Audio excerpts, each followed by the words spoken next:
Pour cette deuxième vidéo de la finance humaniste de Morel et compagnie, je me propose de développer en quoi l'épargne salariale est un bon outil de gestion des rémunérations dans les PME. Lorsque le général de Gaulle a imaginé ce dispositif pour réconcilier le capital et le travail, et ce principalement pour les grandes entreprises, il ne se doutait probablement pas que quelques décennies plus tard, les prélèvements sociaux et fiscaux atteindraient les niveaux actuels. Et par contre-coup, que l'exonération, même partielle, de charges sociales et d'impôts sur le revenu dont bénéficient les dispositifs lui conférerait une telle efficacité dans la rémunération, en particulier des salariés des PME. Je me souviens de la question d'un dirigeant de PME performante, mais naturellement soumis aux aléas économiques. Comment, lorsque la conjoncture le permet, puis-je rémunérer davantage mes collaborateurs au moindre coût pour l'entreprise et surtout sans l'engager pour les années à venir? L'augmentation de salaire, chargée et fiscalisée, est de loin la pire des solutions compte tenu surtout de sa récurrence et naturellement de son coût en charges sociales. Hors exonération Fillon, les charges sociales représentent généralement 100% de la rémunération nette, laquelle est ensuite soumise à l'impôt sur le revenu au taux marginal compris entre 0 et 45%. L'intéressement, comme la participation, supporte uniquement 8% de prélèvements sociaux et le forfait social à 20%, soit globalement 30% de charges par rapport à la rémunération nette. Avec la loi Macron, pour les PME mettant en place pour la première fois un accord d'intéressement ou de participation, le forfait social est ramené à 8% pendant 6 ans, ce qui réduit globalement les charges sociales à 18% de charges par rapport à la rémunération nette. Enfin, intéressement et participation, s'ils sont investis dans le PE, sont totalement exonérés d'impôt sur le revenu.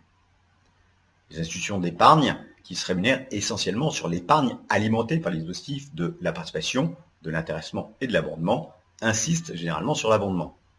Vous avez probablement souvent entendu, s'il n'y a pas d'abondement, cela ne marche pas, accréditant l'idée que la participation et l'intéressement sont nécessairement bloqués.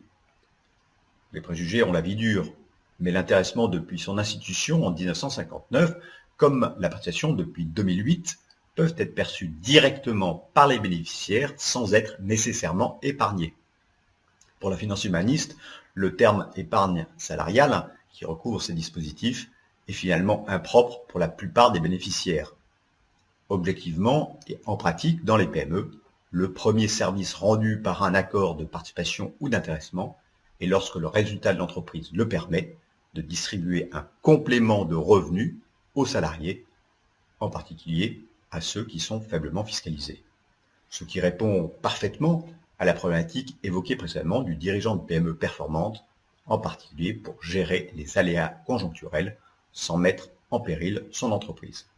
Ce dernier point a été encore renforcé par le législateur avec l'instauration du supplément d'intéressement et de participation depuis 2006, qui permet aux dirigeants de PME, chaque année, et de manière unilatérale, d'accroître les montants distribués au titre de l'intéressement et de la participation, en respectant naturellement les limites légales.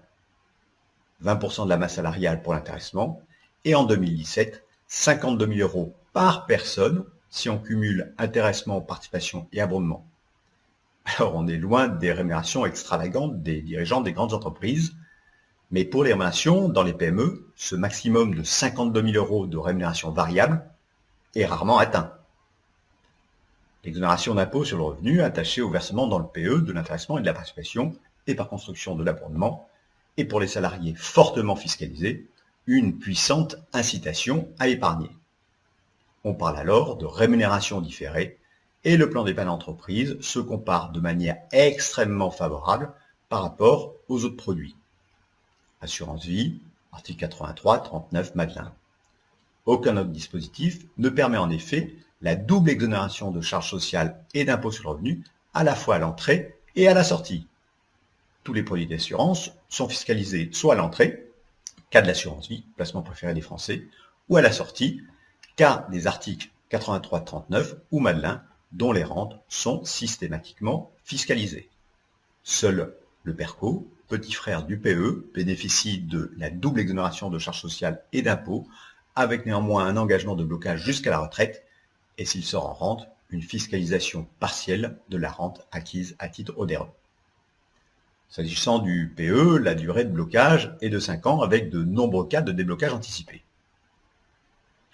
Objectivement, comme le faisait remarquer un chef du personnel astucieux, le dispositif de rémunération différée le plus efficace et le moins contraint, c'est le PEE. Avec comme contrepartie un effort d'épargne sur seulement 5 ans de la participation et ou de l'intéressement, l'effort devient quasiment indolore après 5 ans, puisque l'épargnant peut récupérer ses avoirs bloqués 5 ans auparavant.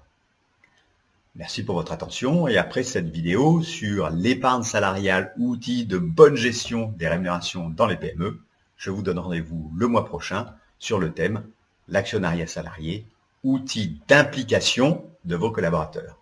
Merci.